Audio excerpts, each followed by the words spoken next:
Welcome to the show, guys. We're continuing on with the Impact series. Super excited to have Troy on, aka Dose of Dion, looking after the Detroit Lions. Troy, what's happening, man?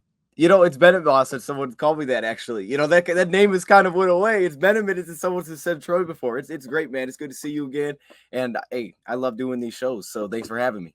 No, I appreciate you, man. And yeah, a lot of people just call me the counselor now. I'm just so Right. used to it. It's like Joseph. Some people say Joseph, but it's mainly just they kind of call you by your Yep. handles. Well, it is what it is. I mean, I'm no complaints there.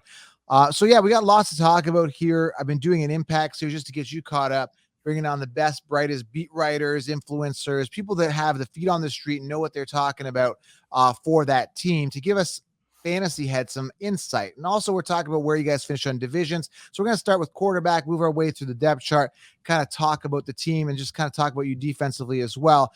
But kind of what have you been up to? Like, can you tell everybody how to kind of find your channel? What makes you kind of a guy that knows a lot about the Lions, an ambassador per se? What do you do? Yeah. So I would say, recently I think it's changed a little bit, started to shift a little bit to more trying to be more in detail, more in depth. That's kind of the field I'm trying to get into here. So, as you can see, Dose of Dion 2.0, that's where I am on YouTube. I have other social media accounts. Most of it's Dose of Dion 2.0, unless you go to Twitter. But honestly, man, I don't use them as much as I use YouTube. I'm pretty much all about YouTube. I know you're always killing it there on Instagram. I go through my feed and I always see, I'm like, all right, there he is. But I'm yeah, man, yelling from the shower or something like that, right? it's always great though. You got these long stories. I love it. But no, man, that's what I do. I mean, for me, it's I try to break into the details of it, try to look at the stats. So I think it'd be perfect for this. Dive into the small numbers, show the film. There's little things like that. So I try to really go in depth with it, but it is mainly about the Detroit Lions. That's what we need. We need a lot of depth here in regards to this offense, a lot of question marks. And there's a couple of guys that, again, when I look at a depth chart, I kind of see players that are jumping out at me that could be fantasy relevant. But I got some question marks. Last year, Amon-Ra St. Brown jumped out at me. Not so much this year with the addition of Jameson Williams, we'll talk about. Hawkinson kind of jumps out at me. And Deandre Swift, but I have my question marks. He's very expensive in fantasy. But let's start off with quarterback first and foremost. How does Jared Goff feel going into this season? Do we see a better Jared Goff? Now, fantasy, not as exciting for me. How does Jared Goff look? Is he going to be able to run this offense a lot better? Is he going to be taking a step up? How does he look? Yeah, it wasn't great for me either. I remember last year, one of my leagues, I drafted Goff pretty high, and that completely backfired. But that's what I do when it comes to draft. I'm a super homer on it. With that said, I do think this will be a more productive season if you're looking at Goff. I mean, from where it was last season when they got about a little bit past the halfway mark, a little bit past their bye week, they added Josh Reynolds to the mix. And obviously we saw the explosion of Amon-Ra St. Brown helping their offensive line get back together a little bit. And I think coming into the season, expectations, it's going to kick off a lot faster. They have the same coaching staff here that was running it last season, so there shouldn't be kind of that turnaround you're trying to figure out. They have Reynolds back. And as you said, they added the Jamesons and the DJ Charks to that mix. We'll see if Jameson's ready week one. But I expect him to be more consistently productive this season. I still think this is a team that likes to run the football, so I don't think his attempts will ever max really 40 in a game that often. But with that said, I do expect him to be more productive, probably have more shot plays. I think last season it was hard to come by until you really got to the second part of the season. And even then, they were still pretty rare because we didn't really have those weapons. I mean, Reynolds here and there would give you one. Obviously, you didn't have TJ Hawkinson at that point in the season. Really started to diminish some of the production in terms of once you got inside the 20 and scoring touchdowns. We had to get really creative. You saw St. Brown get involved a little bit there, but I expect him to be more productive. I think we're looking at a season where, he could, and look, they're saying all the right thing. I mean, they're saying right now, trying to have the best season he's ever had, that he looks the best he's ever had in off season. And I think a big part of that as well for him is he's not getting traded. He's not coming off an injury that he's rehabbing in terms of surgery. So this is like a full on off season for him. And he said that this is what motivates him is winning games. So I expect him to, push up if he plays all games, because usually he's healthy, that he can push up around the 4,000 passing yard mark, maybe a little bit under that. That's kind of where he's historically fallen. Yeah. And at the same time, I expect his touchdowns to probably leap up to at least to the mid 20s, I'm thinking. Yeah, looking at last year, other than his rookie year, it was kind of his worst year. 19 touchdowns, 8 interceptions, just didn't get it done touchdowns. His prime year looked like it was in 2018, where he kind of crushed it 32-12 in regards to that ratio. So again, Jared Goff for fantasy doesn't excite me. Finished around 24th last year amongst quarterbacks in fantasy points. Nothing to get excited about, but he has some upgrades here, which we'll talk about in a second. So moving on here, I just want to move on to the running backs. This is a big thing for me where I'm kind of anti Deandre Swift because he's sitting, I think, ninth on the consensus on the Concheapsis rankings. He's sitting ninth. Now, when I look at him last year and the year before, he's not a big volume guy in regards to attempts. 151 attempts last year, up from the 114 he had in his rookie season. 5 touchdowns, nothing to get excited about. Now he is getting some targets, 78 targets, 62 receptions. So I guess people are keeping that PPR point per reception in mind here, but still a top 10 guy, sitting ahead of guys like David Montgomery, Zeke Elliott, Saquon Barkley, even guys like Breece Hall, I think will go off this year potentially. What do you think of DeAndre Swift? Is he going to be the main guy? Is he going to be a workhorse guy? Because I don't trust him. Yeah, no, I understand that completely. I mean, and then you add on top of that, he's usually hasn't been consistently healthy, which is the place I would start, because even when he does play in certain games, last year he played 13. You look at the last 3 games of the season, his, rushing attempts were 3, 4, and 7. Barely got the football in the last 3 games of the year. But then also you go back a little bit, you see a game like Pittsburgh, bad weather, so they lean on in the run game. I assume that's going to be a Dan Campbell thing. If it's bad weather, we're running the football. So anytime you find some of those road games, look for Swift. That game he had 33 carries for like 130 yards. Yeah, so I mean, it probably wasn't the most efficient, but it was a huge game for him. The next week against Cleveland, it was kind of a similar thing. He was about 13 carries. I would expect him to be consistently in that range as long as he's healthy, in a 12 to 15 carries. I expect him to kind of be in that range, maybe even like around kind of the Alvin Kamara, range a little bit, maybe a little bit lower. But at the same time, the receptions is a big part. And I don't think that's going anywhere. It may drop a tad when the receivers and stuff get more involved. But last season, you go into Thanksgiving, he was leading the NFL in receptions into Thanksgiving. It's just that he missed time to finish the year. So I expect that to continue to be a huge part of it. And I believe this coaching staff loves Swift. You just get the sense that they love this guy. They're like, hey, he was feeling good, we're going to feed him. There's just games like that where they try to feed him. And this year they've made it clear that not only do they want him to stay on the field for more than 13 games, but they needed him to play through injuries. The running back coach, Deuce Staley, actually kind of called it out on it. And he's like, look, he's got to be able to play through being hurt. Different between being injured and being hurt. He's got to be able to play through that. Now the reports are, he's looking big. He's huge. So that's going to be huge. And then you throw on top of the fact that this is the year after the season, you could get in, extension talks. This is year 3 for Swift. So now that's opened the window where it's, hey, maybe he could get extended. And we know running backs, they can be very hit and miss when you talk about extensions. That can be a very dangerous game to play, especially with a guy that already has injuries. So this is a huge year for him. I think if he's looking for that big payday to stay on the field, and if he does, I would expect somewhere in that 12 to 15 carry range. And I would expect his receptions to continue to be pretty high. But they have a great offensive line, and they like him. So if he's healthy, I mean, I don't see a reason why he can't put up at least, 70 rushing yards a game. I could see him easily doing that. Right. So can you explain what happened? Because I'm looking at the season here. He always had 11 attempts, 8 attempts, 14 to start the season, 8 attempts, 11 as I'm going through. Then he had the boom games with Pittsburgh and Cleveland, week 10 and 11. And then he fell off week 12, 17, 18. Like, what happened? What was the injury? Kind of what happened to him in that last half of the season?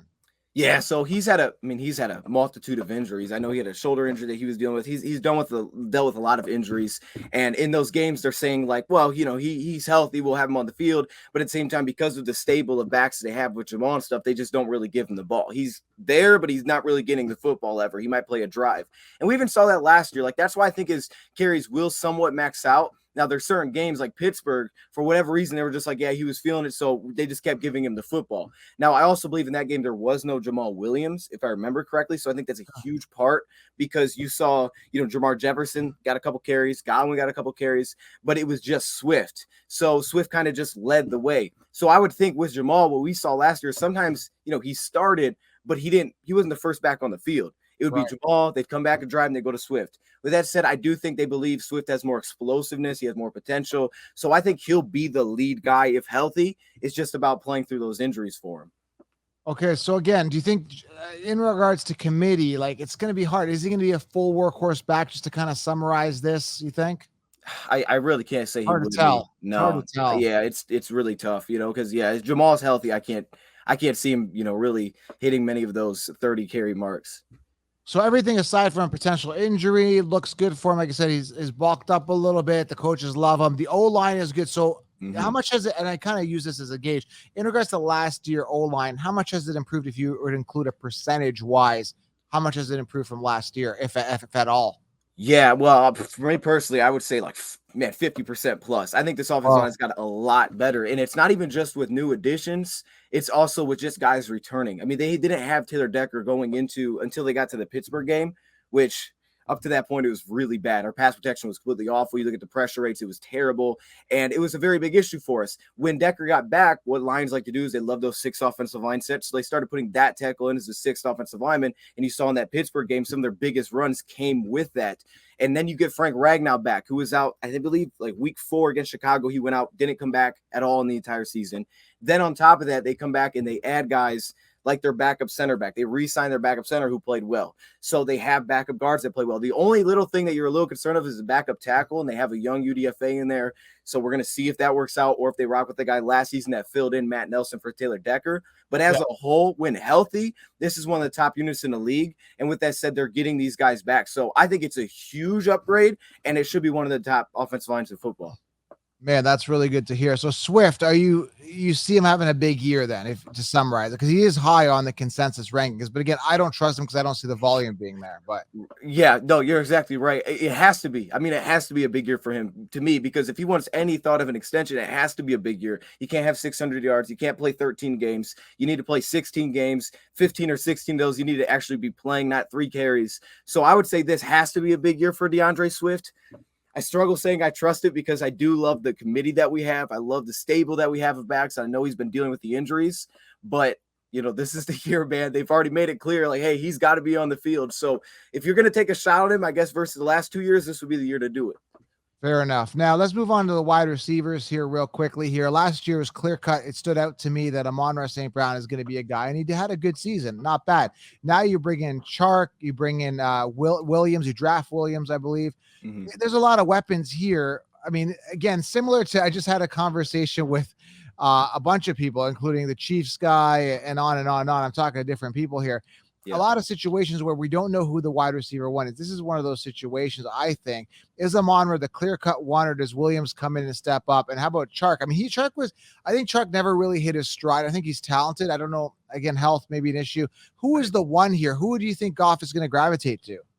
Yeah, I mean, if you're talking just purely production, I'm still leaning towards Amon-Ra St. Brown. We came into last year, of course, with a different receiver stable, wasn't as talented as this one, but that was the expectation. And, I think it was week 13 on. You get to, those last games of the season, the guy was breaking records for us. I mean, every game it was like he had at least 8 receptions. He was getting 11 targets per game. His production was through the roof in those games. And the thing is like we still added Josh Reynolds during that time. So it wasn't like, we had a stretch there where we didn't have Tyrell after week 1. We didn't come in with Perriman. So we had a stretch there with St. Brown, who was not very productive, he was all right, but he didn't explode until we added a Josh Reynolds. And it'll just give you a little bit of excitement if you want to be excited about, a guy like Goff or this entire passing attack, is that if you look at when Goff came back from his injury, which was after the Pittsburgh game, or even include the Pittsburgh game after the bye, he was one of the best passers in football. He had 107 passer rating. He had 11 touchdowns and 2 picks. Now his yards were still a little bit lower, but he's much more efficient.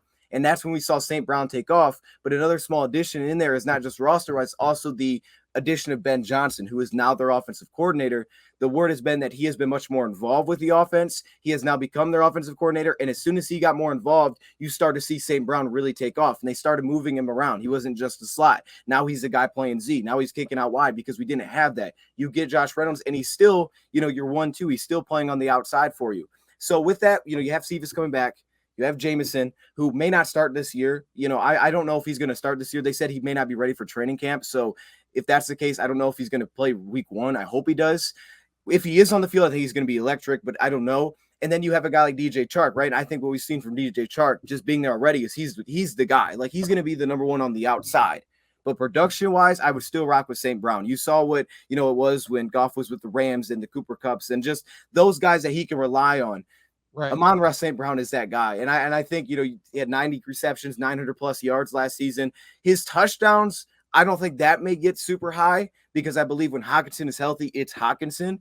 But at the same time, I do think St. Brown's going to be the most consistently productive receiver out of all of those. And I expect him to have another big year. Maybe it drops off a little bit. Maybe he's not getting 11 targets. Maybe it's more in the 8 targets, 9 targets range. And he may not have the consistent big plays because Jameson is supposed to be the big play guy. So there's supposed to be those guys that can stretch the field now. But I expect him to still be the most productive.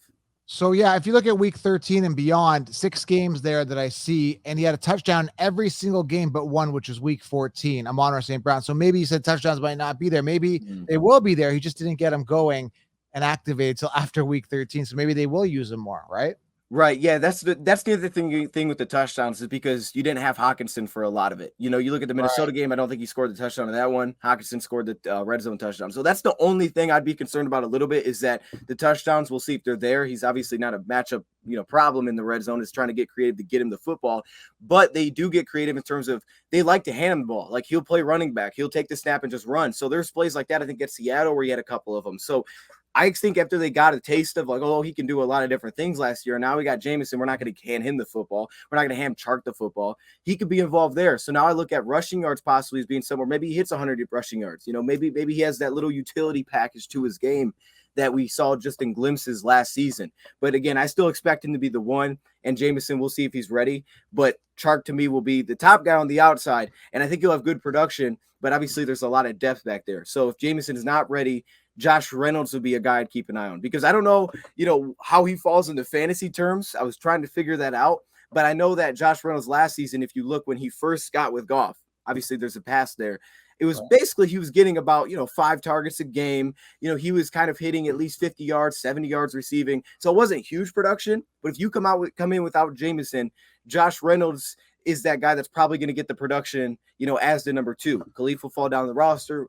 Cephas will go down the roster, and he always can rely upon Josh Reynolds. Those are the 2 guys that that coming in the year he's going to have that consistency with, and that's a huge part with Goff. We saw last year if he doesn't have that connection with him, it doesn't look very good. So look for St. Brown to be the top guy. To me, he's the one on the team, but Josh Reynolds may be a little bit of a sleeper. Okay, so what's up with can you explain to people who keep saying Williams might miss time? What happened to Williams? Can you explain that to everybody that don't know? Yeah, so, last game of college against Georgia, he had a torn ACL, and the doctors and stuff are saying, look, he's going to get back. He'll be ready by whenever they want him to be ready. He'll be there. But at the same time, the Lions have kind of taken their own way. They're saying, look, we want to make sure that he's strong, because he's got to be able to protect himself. He's going to be getting hit. We want to have some, rack opportunities. That's another place to look, just for the receivers in general. Rack opportunities are going to be huge. So when Jameson is healthy, look for a lot of run after catch. I think you always get caught up in what he can do deep down the field, and there may be a few shots here and there, but screens were a huge part of his game. Jet sweeps were a big part of his game. Very good with the ball in his hands, and Goff has always had a lot of yards come after the catch. So that's a huge part. So I'm assuming that's why they want to make sure that he's strong enough where he can take those hits heading into training camp. So I would assume if you're not ready for training camp, he may not be, explode onto the scene by week 1, but we have an early bye week. I think it's week 5. So maybe after the bye week, I think at very least after the bye week, he should be good to go offensively. No, I love your energy, man. It's exciting. So Amon-Ra St. Brown sounds like a safe pick, but can Jameson Williams surpass Amon-Ra? Is that a possibility as the one? Yeah, this season it's gonna be interesting to see if he can. But I do believe down the road, Jameson is gonna be the guy, just because he's got more deep threat potential. But again, still this season, I think it's more of Jameson may hit a couple shots, dictate some things if he gets on time, which again is a huge part with Goff, and he needs that because of the time he may miss this offseason. So it may take a minute there, but just the threat is gonna be huge. But St. Brown definitely feels like the safer option right now in terms of just racking up yards on yards. He might hit 1,000 yards this year. I could easily see that. I see that too. Now, in regards to Hawkinson, he's only finished, 1 season out of the 3 that he's played. I mean, he's missed a few games in his rookie season and last season. How does he look health-wise? Do you trust him? And in regards to you saying he's I think you said he takes touchdowns. He only had 4 touchdowns last year. So is he going to be more involved in the red zone there? And is he going to be more used? Because again, so I think some people got frustrated because I think he did more blocking, right? Is he going to be doing more blocking, or is he going to be doing more like a Kelsey type role? That's actually a very interesting point. Lions have said that they're looking for their number 2 tight end to be more of a receiving threat. They want that. They wanted Devin Funchess along with their draft pick and James Mitchell because they're trying to find a guy that can also be a threat there. With that said, though, I think they look at Hawkinson as the clear mismatch. And, some of the, he was quiet in terms of touchdowns, but at the same time, when he was healthy, there were games where it's like he got one-on-one, give him the ball. Now, if they start, sliding safety, trying to bracket him in the red zone, all of a sudden I look at if a Funchess makes a team, if a DJ Chark is here, well, DJ Chark will be here. But guys like that, by the way, Chark, yeah, you brought it up. He's missed time. He's had the same ankle injury multiple times. So that's something to keep an eye on. That's why I bring up Josh Reynolds because, if Chark misses some time, if Jameis is not there to start the season, Josh will be the guy on the outside. He would probably put up 70 yards every game. But with that said, TJ Hawkinson, I think he's their red zone guy right now. He's the guy that stands out there. So maybe he's more of a decoy, but at the same time, you also look at the targets. Like, he's the guy that attacks the middle. And the idea is that Jameson is going to play more on the outside because he needs to open up the middle of the field for guys like Hawk.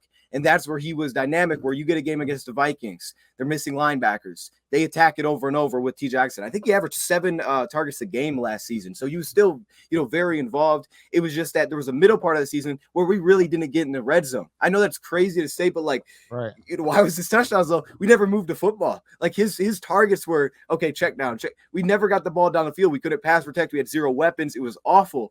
But when we do get the ball, I think more consistently down the field, I look for his touchdowns to jump up this year. And you're right, though. He has missed time. I know he's already missed some time this offseason. Not with anything that should be super concerning. He had a little hand thing that popped up, and they're trying to make sure that's okay. That popped up last year. But I think, Hawkinson's touchdowns will go up. And again, it's a huge year for him. Everybody's talking extension now. They just picked up his 5th-year option. So extension talks are going to get big with him.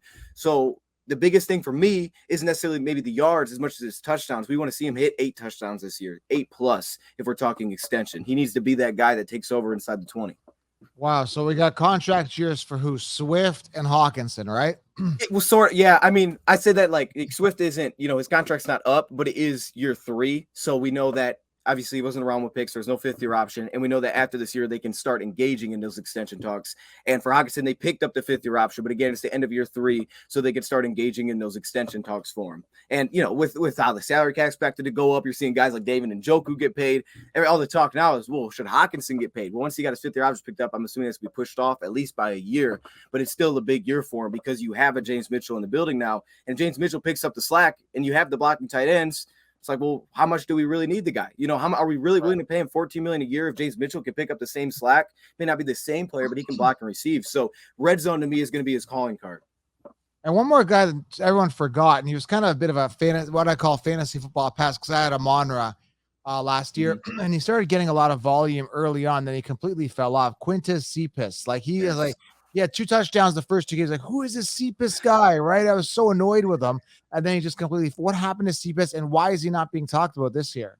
Yeah, Quintez Cephas was injured against the Vikings early in the season again as well. And you're 100% right because, we have Tyrell. Now he's out for the year. You had concussion out for the year. Perriman gets cut. So Cephas all of a sudden was kind of like, oh, you're a top guy on the outside. And it surprised me how fast he took on that role as that guy.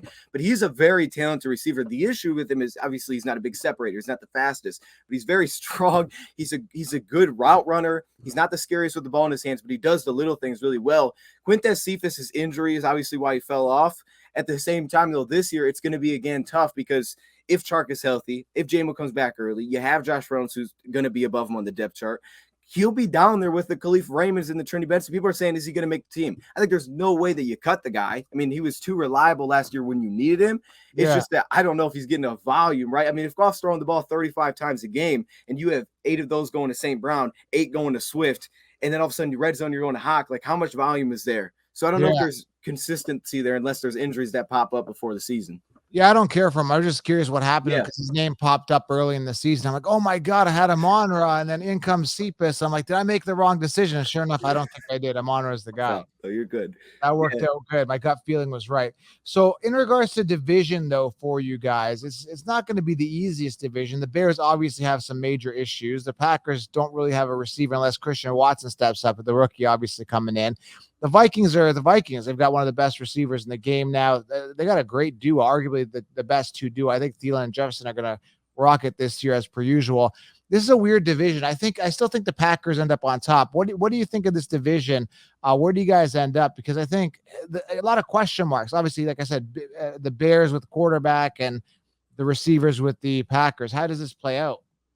Yeah, you're right. I think most people believe the Bears will be at the bottom of the division. I don't think they're a bad team. I just think they have a long way to go. They don't have guys that excite you at certain positions. Their offensive line still kind of a projection. They don't have the weapons. Velus Jones probably one of their top guys immediately. So I just think there's too much projection there. Obviously, Fields is coming in and he's going to be the guy this season. Now with the Vikings, I really like their coaching hire. I think O'Connell's really good for them. I think it fits what they like to do and what Kirk Cousins does well. I think it just makes sense coming from the McVay tree. So I like the addition there. You said they have a good roster. The thing is always the same with them. It's always been the same, is you have to stop the run. If you can't stop the run against Minnesota, you're going to get beat by Minnesota, because then they set up their play action, which they do all game long, and they have two great receivers that are going to beat you on that all day long. So, that's the team that's kind of an interesting one. And then obviously the Packers, the receiver will be very interesting to keep an eye on, because I think, we know Devontae Adams, he was the guy last season. But behind that, there's a lot of questions, especially if injuries start to play any sort of factor. I really like Christian Watson, right? So I think he'll be a good receiver for him. But if injuries start to play a factor, now you're going down the depth chart, and all of a sudden, hey, Randall Cobb's my one. We're trying to – you lose a couple guys, and you're like, oh, goodness, what are we doing here? Sammy Watkins. Sammy Watkins. You're right. They got Sammy Watkins. Romeo Doubs, I don't trust his pass catching at all. I know he's extremely productive, but just the way I just don't trust it. So to me, there's a lot of concern there with depth, but I still believe that if that's healthy, they're just too consistent, where they're going to beat the bad teams because they have too much going for them. They have a solid defense. They pass protect well. They're just too consistent to, not win double-digit games. So if people start to, Lions are going to win the division. I'm like, man, if we're going to win the division, we got to win 13 games, because Packers will be consistent enough where they're going to win 12 games this season. Yeah. So I think we're battling right now with the Minnesotas for second place. And I think, look, I know I've said a lot of crazy stuff when we've done these together, but man, the Lions are going to be this, and it never turns out. But I do believe that the expectation is obviously it has to be at least 8 wins this year. It has to be. But at the same time, I do think that this is a wild card type of team. I do. I don't think there's that many holes offensively. And I think what you get coming back with Ben Johnson is huge. Obviously, the defense is a little bit kind of question marks, but Hutchinson will be huge. The whole defensive line looks really good on paper. So defense a little bit more of a question mark, but the offense really doesn't have many holes to me. I mean, if you could lose a couple receivers, Josh Reynolds is your guy. It's like, all right, that's fine. He was our guy last year. Yeah. So to me, I think they're a wild card type of team this year, but Green Bay is going to be too consistent. One thing you got going for you, and again, I have had the same talk with every other analyst out here, is that you cannot win anything in the NFL unless you've got that franchise quarterback. And you similar to the Patriots, have a guy that could possibly get it done. You don't have a Herbert, you don't have a Mahomes, you don't have anything like that, but you do have a guy that could get it done. I think he's got an edge over Tannehill. Tannehill's one of those guys like, man, but there's a lot of question marks from Davis Mills. I keep going back to this. Like Davis friggin' Mills is starting. And then you've got Tua, who's a question mark. You got Justin Fields, a question mark. Daniel Jones, Zach Wilson, like all these guys, Mitch Trubisky, Drew Lock, like these guys aren't phenomenal. So Jared Goff is in that category and probably above par on many of these guys. That's what you got going. The problem is you're in a division where you've got Aaron Rodgers and Kirk Cousins who are well above par and aren't in that class. You know what I'm saying? So that's where your problem runs. Yeah, no, that's a good point. I mean, Aaron Rodgers, like I said, the consistency is going to be there. But this, I mean, we talk about huge year for Hawk and Swift. This is a big year for Goff on many reasons. Like people act like his contract's up this year. He technically has 2 years left, but because of the contract out that he has, where it's only $10 million dead cap, he doesn't want to fall into that boat of, hey, I'm the next Jimmy Garoppolo, or I'm whoever. Mitchell Trubisky is just moving around. I'm never a starter. Carson Wentz. Yeah, you don't want to be that, and it's literally like if he had a bad season this year, I mean, it's a very good shot that they could go look a different direction. And then at that point, it's like, does he become a starter again? So this is huge for him, probably more huge than this for Swift and Hawkinson, because this could be a future season. Like this could decide a lot for his future as a quarterback.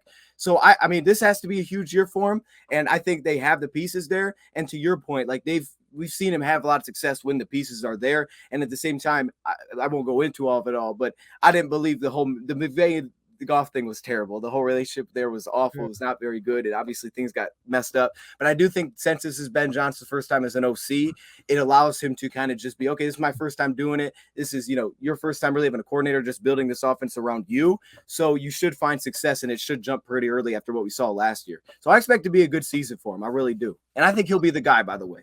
I was wrong about Carson Wentz. He got paid that $128 million deal with the Eagles, and I said that's crazy. He's not that good, and then people thought I was crazy. And look at where Carson Wentz is now. So I referenced Carson Wentz, bad example, in regards to comparison there. But yeah, man, I think quarterbacks make a huge difference. I want to also ask you a couple quick things. Matt Stafford, this whole thing. I wanted you to get your input. obviously didn't do well in Detroit, goes to the Rams, wins the Super Bowl. Like, what do you have to say about that? You almost want to think, like, I don't know if you saw that one commercial with Stafford. Oh yeah, he's trading in the phone. He's trading in the phone. He kind of takes a jab. I don't know if it was even a jab, but he's trading in his phone. He says, "You mean I've had this phone for 10 years and this phone I loved, and as soon as I trade, I get a better phone," kind of thing. And he winked at the camera, and I think that was obviously reference to the Lions. What did the Lions really like screw his career early on? And like what or did the Rams just have so many superpower? They kind of built that superpower team to kind of help him. I don't think it was all Stafford. He was consistent, but I think it was more the team that did it. And obviously the Lions were not that caliber. Bigger market team. NFL built them up.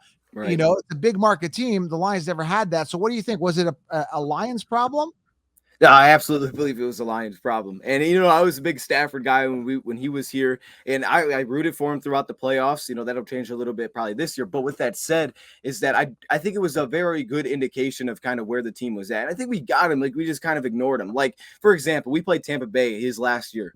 He wasn't playing. He went out like the first drive. We lost 47-7. Our only touchdown was a punt return. So it kind of, there's an example there like, yeah, we're probably not very good. Like, yeah, it's a backup, but at the same time, you probably should at least somewhat be competitive. We got just destroyed. That's the kind of team we had around the guy. But I think it's good because I think what it forced the ownership to do is they took a different step that they've never taken, which is go find the head coach, go find the GM, you know, bring in your guys. And it's forced them to say, look, we had the guy here. We never put consistency around it. We have to be more involved to making sure that we get the top right. That way we can put the team around him, which I hope is an indication of this is what you have to do with Goff. You have to put a run game around. You don't have to be perfect, but you have to build the team. And you can't have because it felt like a lot of times Stafford could be the excuse. Well, he turns the ball over too much.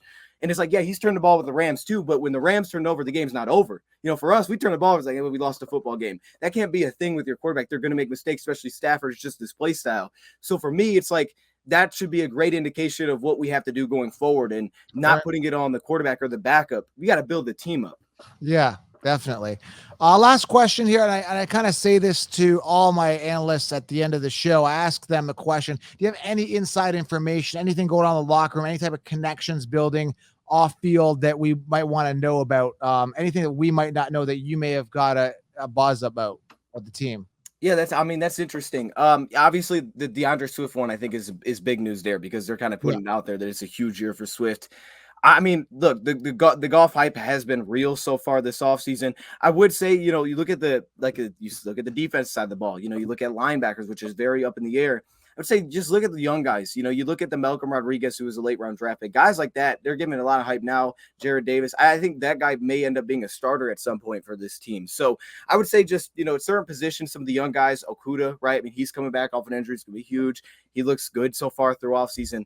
But on the offensive side of the ball, I don't know if there's anything that stands out there aside from the Deandre Swift one, but there is a lot of excitement because they have the new, you know, because they have their offensive coordinator back. And Dan Campbell, we'll see. I don't know if he's going to call plays or not again this year, but that's something to keep an eye on as well.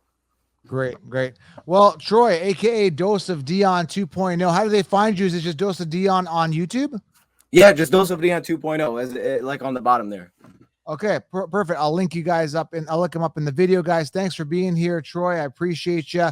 There's your Lions input there. And I know it kind of goes against what I'm saying about Deandre Swift. Everyone's expecting a big year, except I'm not really sold on him. He's just too expensive for fantasy. I'm fading him, but it's up to you guys to make that decision. I'm giving you the insight. You guys make the decision.